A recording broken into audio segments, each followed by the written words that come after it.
ఒకే తండ్రి, ఒకే రక్తం. కాని వారి మధ్య మొదలైన ఒకే ఒక అసూయ ఈ సృష్టి గమనాన్ని మార్చేస్తుందని ఎవరూ ఊహించలేదు. ఒకవైపు ధర్మాన్ని రక్షించే దేవతలు, మరోవైపు లోకాన్ని గజగజలాడించే రాక్షసులు. వీరందరికీ తండ్రి ఒక్కరే, ఆయనే కశ్యప మహర్షి. కాని ఒకే ఇంట్లో పెరిగిన ఇద్దరు అక్కాచెల్లెళ్ల మధ్య రేగినమంట అదితి మరియు దితిల మధ్య జరిగిన ఆ భయంకరమైన మానసిక సంఘర్షణ చివరికి మరుతుల పుట్టుకకు, హిరణ్యకశిపుడి జననానికి ఎలా దారితీసింది? సొంత కుమారుడిని కాపాడుకోవడానికి దేవేంద్రుడు చేసిన ఆ సాహసం ఏంటి? అదితి దితిల మధ్య జరిగిన అసలైన యుద్ధం వెనుక ఉన్న రహస్యాలేంటో ఈరోజు వీడియోలో తెలుసుకుందాం. కశ్యప మహర్షి భార్యలైన అదితి మరియు దితి మధ్య జరిగిన సంఘర్షణ కేవలం ఇద్దరు వ్యక్తుల మధ్య గొడవ మాత్రమే కాదు.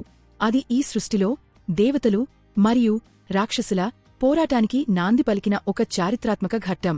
అదితి సాత్విక గుణం కలది. ఈమెకు పుట్టినవారే ఆదిత్యులు, దేవతలు. వీరు ధర్మాన్ని, లోక కళ్యాణాన్ని కోరుకుంటారు. దితి ఈమెకు తన సోదరి సంతానం, దేవతలు, లోకమంతా రాజ్యాధికారం చెలాయించడం చూసి అసూయ కలిగింది. తనకు దేవతలను ఓడించేంతటి శక్తివంతులైన కుమారులు కావాలని కశ్యపుడిని కోరింది. దితి కోరిక మేరకు కశ్యపుడు ఒక శక్తివంతమైన గర్భాన్ని ప్రసాదిస్తాడు. అయితే ఒక కఠినమైన నియమం పెడతాడు. 100 ఏళ్లపాటు నియమ నిష్ఠలతో ఉండాలి. ఒక్క తప్పు చేసినా ఫలితం తారుమారవుతుంది. ఈ గర్భం నుండి పుట్టబోయేవాడు ఇంద్రుడిని, అదితి కుమారుడు, చంపేస్తాడని తెలిసి దేవతలు భయపడతారు. తన ప్రాణాలకు ముప్పు ఉందని గ్రహించిన ఇంద్రుడు దితి వద్దకు వెళ్లి సేవ చేస్తున్నట్టు నటిస్తూ ఆమె చేసే పొరపాటుకోసం వేచి చూస్తాడు. ఒకరోజు సంధ్యా సమయంలో దితి కాళ్లు కడుక్కోకుండానే నిద్రపోతుంది. కొన్ని కథల ప్రకారం స్నానం చేయకుండా పడుకుంటుంది. ఆ అపవిత్ర సమయాన్ని అదునుగా తీసుకుని ఇంద్రుడు తన వజ్రాయుధంతో దితి గర్భంలోకి ప్రవేశిస్తాడు. గర్భంలో ఉన్న పిండాన్ని ఇంద్రుడు 7 ముక్కలుగా నరుకుతాడు. ఆ ముక్కలు ఏడుస్తూ ఉంటే, మా రుదా ఏడవకండి అని చెబుతూ మళ్లీ ఒక్కో ముక్కను 7 భాగాలుగా చేస్తాడు. అలా మొత్తం 49 ముక్కలవుతాయి.